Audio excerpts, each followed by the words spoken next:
"21st Precinct, Sergeant Collins." "You what? Smell gas? Where is it? East 70 what? What floor? You haven't found where it's coming from? That's right. Get the people out. See if you can locate where it's coming from." No, that's all right. We'll take care of it." You're in the muster room at the 21st Precinct, the nerve center. A call is coming through. You will follow the action taken pursuant to that call from this minute until the final report is written in the 124 room at the 21st Precinct. You'll have assistance right away.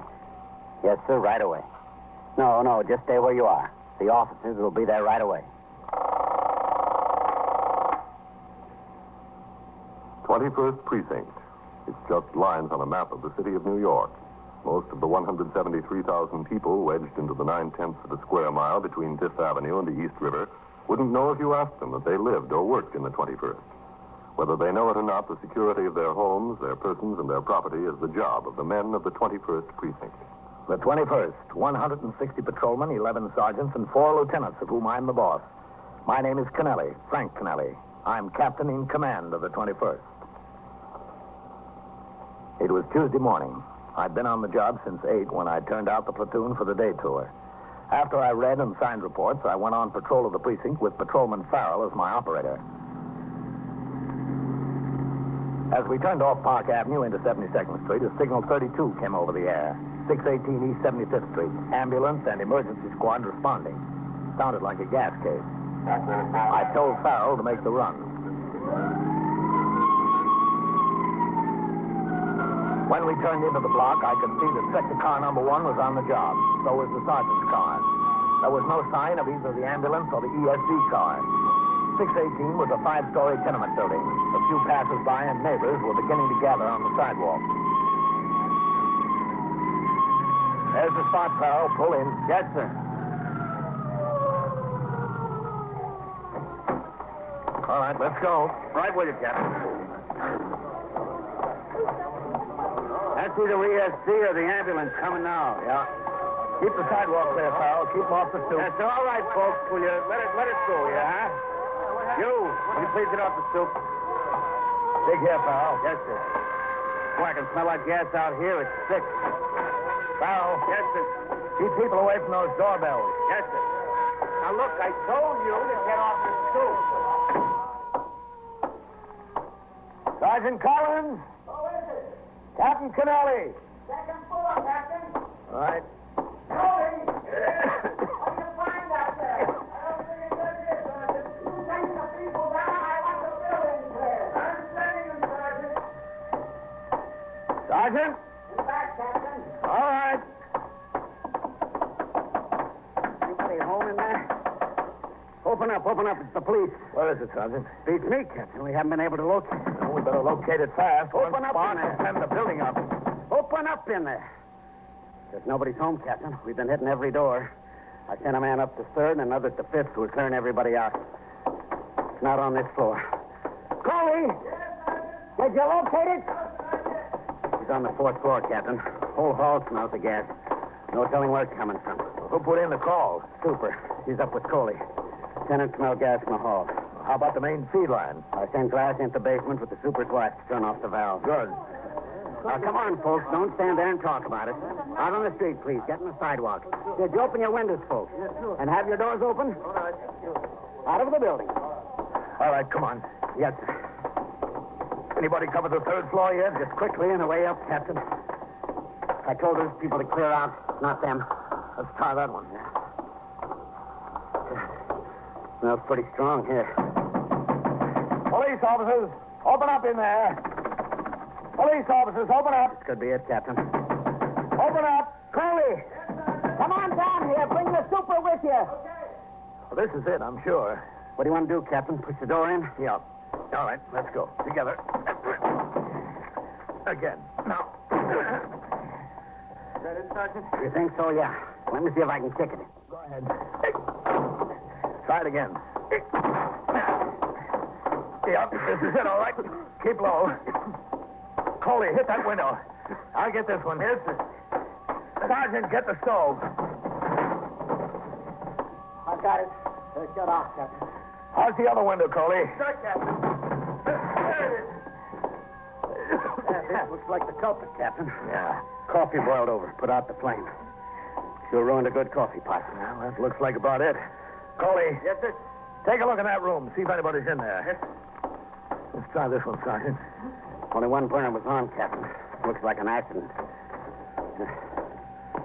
Nobody in here. Coley, anybody in that room? No, sir, nobody. Well, the ambulance and the ESD just got here. You can head them off, Sergeant. We don't need them. Yes, sir, right away. Say, Coley, where's the super? I left him out in the hall, Captain. Well, I want to talk to him. Yes, sir. Let's give this room a chance to air out. Who is it down there, Phil? Yes, Sergeant. Mr. Champisi. Tell the ESC in the ambulance we won't need them. Coffee boiled over. Nobody hurt? Yes, sir. You want to see me? Yeah, this is Captain Kennelly, Mr. Philip Champisi, Superintendent. Glad to know you. How are you? Real mess this turned out to be. Real mess. Well, it could have been worse. I headed off the ambulance and the ESD, Captain. Good. Hey, listen, was it necessary to kick the door in? Look at that. The panel is split. The lock is busted. Ain't worth much of anything now. What do you expect us to do, Mr. Champisi? There might have been somebody overcoming here, or a spark could have blown up the building. Well, that's all well and good, but I'm the one that's got to explain to the landlord.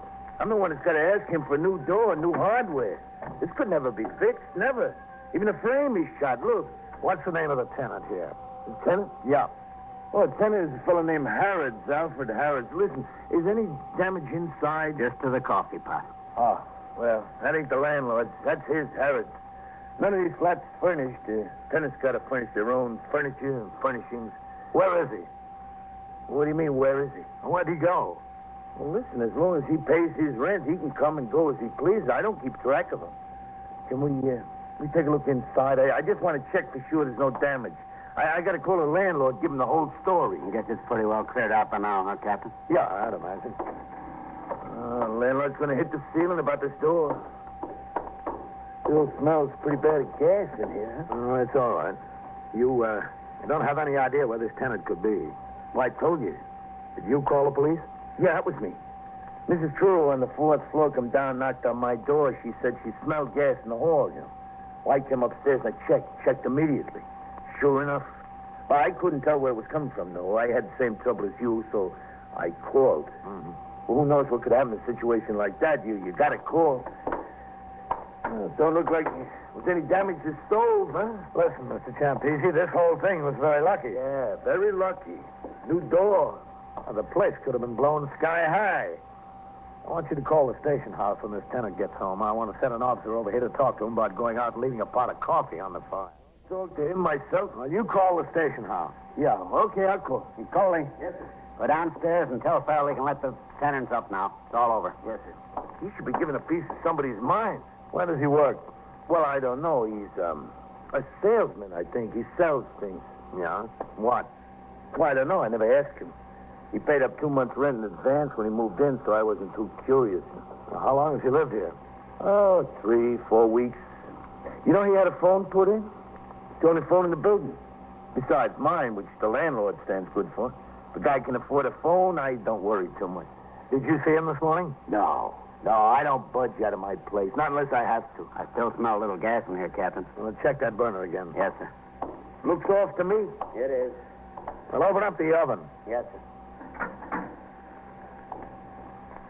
Well, what do you know? Hey, that's a fine thing to keep in the oven. Papers. What is it, Sergeant? Policy slip. Let's see that. No wonder the guy looks like a millionaire. Just in cash, Captain. Hey, is all that good? It's good. I never saw so much money in a lump. Looks like we've got a policy drop, Sergeant. Yes, sir. Well, listen, I didn't know what the guy did. Don't hold it against me that he lived here.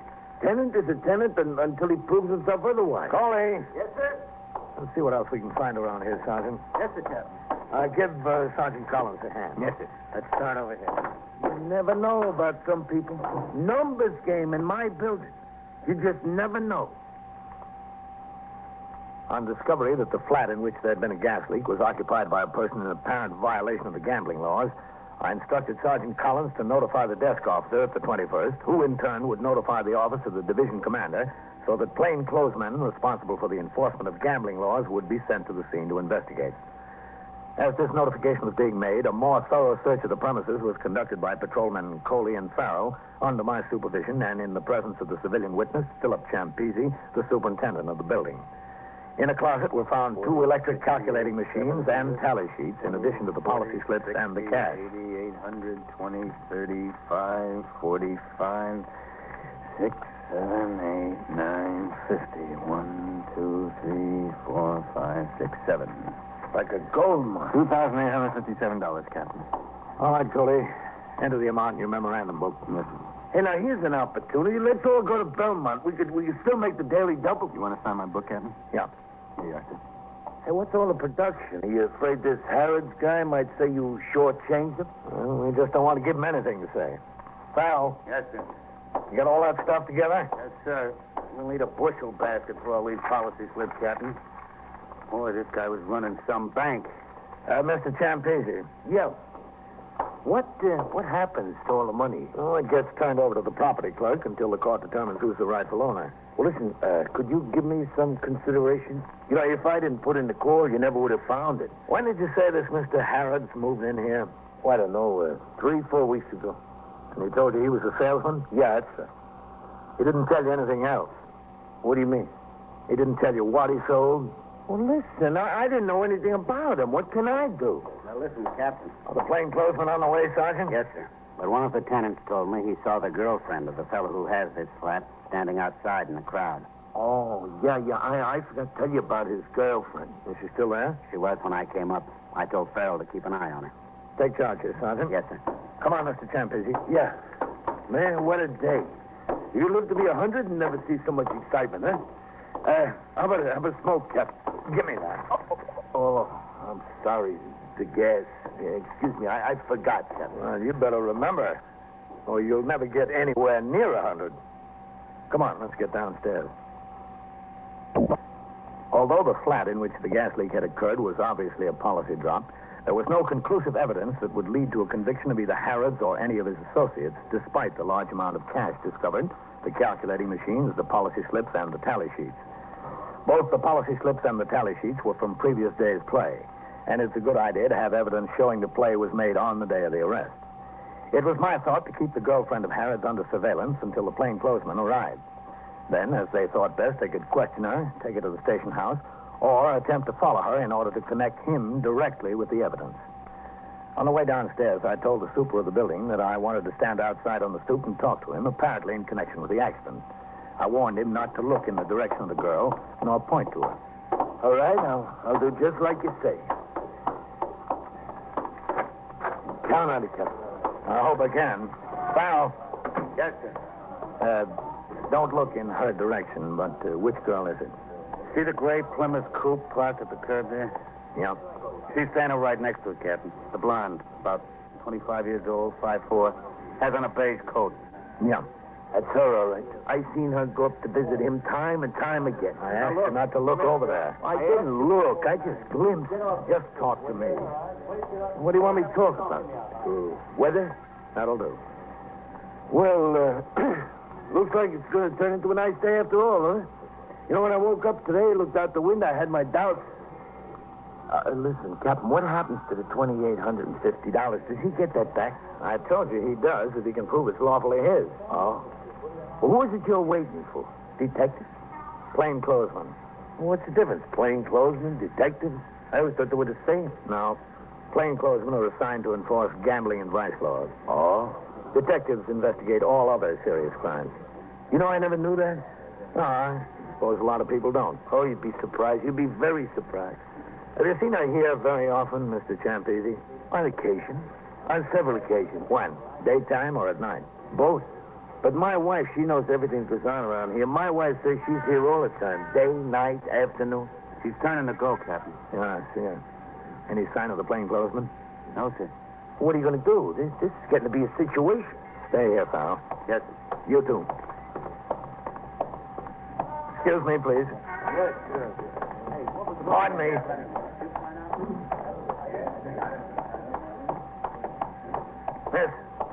Miss, wait a minute. Me? Yeah. What's your name, miss? Who are you? I'm a police officer. What do you want to know my name for? I want to know. Gloria. Gloria Nathan. Who's your friend in that building? What building? 618 East 75th? I don't think I have to tell you that. It's Al Harrod's, isn't it? No, it isn't. Well, who is it then? Nobody. Well, why were you standing outside there? Well, I was just curious. I'm entitled to be curious when there's excitement going on. It's Al Harrod's, isn't it? He's your friend. No. You came by to see him this morning. When you were walking down the street toward the place, you saw the police there. You were worried. You found out the gas leak was in his place. Listen, I don't know any Al Harrods. I told you that. I was just standing there because I was curious, that's all. Look, Gloria, you don't want to get into trouble, do you? I won't get in trouble. You will if you keep telling me one lie after another. What can you do to me? You can't do anything to me. Would you mind walking back to the building with me? Of course I'd mind. Well, let's walk back anyway. I haven't done anything. I don't see why you're picking on me just because I was curious. Well, there's a few things we want to get straightened out. If you want to get something straightened out, that's no business of mine. What's it got to do with me? Mr. Champese. Person is entitled to be curious. You call me, Cap? Yes. Is this young woman a friend of Al Harrod's? Yeah, he's a friend of his. I seen her go up there. That's a lie. Plenty of times. I never even heard of any Al Harrods. The plainclothesman, Captain. This is getting to be ridiculous. You're telling him? Hello, Captain. Thomas, how have you been? Fine. Understand you struck gold. That's right. Look, all this is well and good, but what do you want with me? I've got a right to know. Sure, you've got a right to know. We're going to take you to the station house. One of the plainclothesmen went upstairs to take charge of the premises, while the other accompanied the young woman, Gloria Navin, and I to the station house. A policewoman was sent for to make a search of the suspect. In the meantime, Patrolman Coley and Sergeant Burns returned to the station house with the money found in the flat. This was turned over to the desk officer and entered in the blotter. In about a half hour, the policewoman arrived and made a search of the clothing and purse of the suspect. Nearly 1,000 policy slips and about $400 in cash was found on her person. While the policewoman sat nearby, Gloria was questioned in my office. Well, now, look, you know what's going to happen to you, don't you? No, I don't know. What? As soon as we get through talking to you, I'm going to take you out there to the desk and book you in. Then you're going to ride down to court and talk to the judge. They won't keep me. I've got the number of a bondsman. All I have to do is call him. That only lets you out until the trial. What good's a bondsman going to do you after you're sentenced? You're headed straight for the house of detention. You ever been in there? No. No, I haven't. No, I didn't know. That's why I asked you. You know you can get a year out of this, Gloria? No, he wouldn't be that tough. I'm never that tough in these kind of cases. Ask the captain. It'd be a suspended sentence or a fine, maybe. You know that. Well, I don't know. The judge is going to say to me, he's going to say, did you cooperate, officer? And what can I say? All I can do is tell him the truth. All I can say is, Judge, she wasn't a bit of help. Her boyfriend had this policy drop, but there wasn't a bit of conclusive evidence up there. She had all the incriminating evidence in her possession. She wouldn't help us at all. I've seen people stand up there. They think, who you hurting making a little book or writing a few numbers tickets? They think the most they'll get out of it is a slap on the wrist, and wham, they get hit right between the eyes. And it doesn't make any difference what you think or what I think about it. Gambling is a violation of the law. The way things are, pressure's on the judges, too. They let somebody off easy in a gambling case who'd be criticized. They've been handing out some jolts down there. Isn't that right, Captain? Yeah, so I hear. He wouldn't give me a year. You want to take the chance, it's up to you. All I can tell him is that you want a bit of help. Supposing I was some help. I wouldn't want to do a year. It's not worth it. Well, like I said, all I can do is tell him the truth. But it stands to reason you'd get a lot more consideration if I could tell him, for instance, that you helped us knock over a big policy bank. He'd kill me. He'd just kill me. Who? Al. He beats me up for no reason at all. What would he do to me if I gave him a reason? Well, it wasn't your fault that he was stupid enough to go away and leave the fire burning under the coffee, was No, but he's not going to look at it that way. You don't know Al. I'd like to help you, but you know how it is. Well, that's too bad. I'd like to help you, too. Shame we can't do anything for each other. Let's book her in, Captain. No sense wasting any more time. Come on, Gloria. This way. He wouldn't be that tough on me, the judge. I can't tell you what's on the judge's mind. This way. No sense making any predictions. It all depends. There's nothing to do but take my chances. Stand right up to the desk, then. I want to book her in, Sergeant. What's the name? Navan. Gloria. How old are you, Gloria? 24. Address? 321 Lewiston Avenue. In Manhattan? In Manhattan, yeah. Listen, the only thing I'm worried about is what he'd do to me. Al, I mean. He couldn't do anything to you if you never saw him again. But if you're that crazy about him, what's the use of talking? Who said I'm crazy about him? Where were you born? In the Bronx. Listen, I'm not going to do a year for him. That'd be crazy, wouldn't it? That's what I've been trying to impress on you. Who's going to look out for you if you don't look out for yourself? Any prior arrests and convictions? One arrest, no convictions. All right, what do you want to know? Am I a friend of Al Harrod's? Yes. Do I work for him, too? Yes. What else? Is there any way he could have known about what happened at his place today? Only if I called him and told him. That was the only way. Where was he? You know, around. Making his collections and meeting his runners. He couldn't have known. There's no way. Where is he now? I don't know where he is now, but I know where he'll be at 2 o'clock. Where? He'll be at a bar and grill in Yorkville, 736 East 85th. He meets a couple of his collectors there every day. They turn over their play and the collections to him. In the bar? No. He parks his car. They all got keys to the trunk. He just sits in there while they drop the play and money in the trunk of his car. When he comes out, it's all ready to drive away. He just sits in there and drinks beer. Is that what you wanted to know? I told you. You going to save me that year? Like I said, I'll tell him the truth. Okay. Oh, he'll get out on bond and he'll beat me up. He'll just beat the living daylights out of me. All right, if you're worried about that, we'll see that you get protection. He won't lay a hand on you. Listen, please worry about your own job. If Al wants to beat me up, that's between me and him. We took Gloria back into my office, and she supplied us with all the information she was able to furnish. It was decided that Thomas's partner remain at the flat in the event Al Harrods returned there unexpectedly. At 2:45, I accompanied Thomas to the vicinity of the bar and grill on East 85th Street. Gloria could give us only a hazy description of his car, and we were unable to spot it parked on the street. A little after 3 o'clock, we walked into the bar and grill. Gloria had described Al Harrods as a short and rather heavy-set man. She said he would probably be wearing a plaid sports shirt, a type for which he had a passion.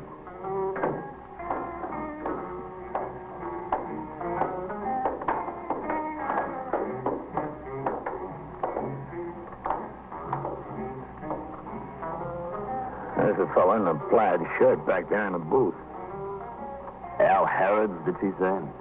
That's the name he used. Al Board, Captain. I've been wondering where he was the last couple of months. You know him, huh? Real well. Oh, hello, Al. Oh, hi. Stand up, Al. Hey, listen, I'm clean. Come on, stand up. All right. That's the way. I guess you are clean. You could have taken my word for it. You know, I was just thinking about you the other day, Al. Oh, were you? I sure was. This is Captain Kennelly. Hello. How are you? You don't mind if we sit down, do you, Al? No. Help yourself. Thanks. Plenty of room. Captain, did he say? You're a cop, too? That's right. What have you been doing with yourself lately, Al? I haven't seen you around. Well, you know, that last 90 days in Rikers Island cured me. And I said to myself, Al, it don't pay. Hang up. That's no hotel in the mountains over there on Rikers Island, you know. Dump the racket. How you getting along? Fine. Just fine. Live around here? No, I'm over Jersey now. Oh, what are you doing here? You still working out of this division? That's right. You too, Captain? He's commander of the 21st Precinct. No kidding. Captain, this Al is an example of how a good boy can turn out to be an honest citizen. You stick him a couple of times, and he learns the racket doesn't pay. You're living in Jersey, hmm? Yeah, that's right. You working? Oh, yeah. I'm breaking my back every day. Working for my wife's brother over there. He's got a poultry business. You don't say. Yeah, up the crack of dawn every day. Well, what are you doing in the big city? Oh, just came over to see a fella, a friend of mine. You want something, Captain? I'll get the girl over. No, thanks. So I cured you, huh? Yes, sir. Yeah, I'm walking that tightrope now. I'm on a square, and I love it. Well, didn't I tell you? You wouldn't believe me. Well, I believe you now, Mr. Thomas. I'll never forget you. Won't you, Al? No, sir. You know, I've been a long time in this job, Al. And it's not many guys you run into who can make you feel that you accomplished something. You make me feel that way, Al, and I appreciate it. I appreciate it, too, Mr. Thomas. Captain, this guy's made my day. You wouldn't kid me, Al. Well, would I lie to you, Mr. Thomas? No, Al, I don't believe you would. No, not me, brother. I learned. That's for the birds. Well, I gotta go. Been nice to see you, Al. Yeah. Just a second, Al. We're going too. Oh. Captain, if I know this guy, I'll bet you he's hustling policy slips across the river in Jersey. I'm telling you, I'm out of it. Since I finished that bit on Rikers Island, I'm out of it. After you, Captain. Thanks. I mean, maybe I play the numbers once in a while. Mm-hmm. Well, that's not so bad. But book 'em? Not me, brother. I had my stomach full of that. That's for the birds. Well, here's my car. Yeah, it sure is for the birds, Al. And you're a vulture with a 20-foot wingspread. Yeah. All right. Open up the trunk of your car. I know. What's going on? Go on, open it up. Al, we hit your place on 75th Street. We got you $2,800 in cash and a go-kart full of policy slips. Put the key in. Well, what are you stringing me along for, a 20-foot wing spread? You were stringing yourself along, Al. Well, you could be frank. Well, look. Another gold mine, Captain. It's mental cruelty let me think I conned you out of it. All right, close it up. Be careful, Thomas. Watch that he doesn't fly away. He's a bird.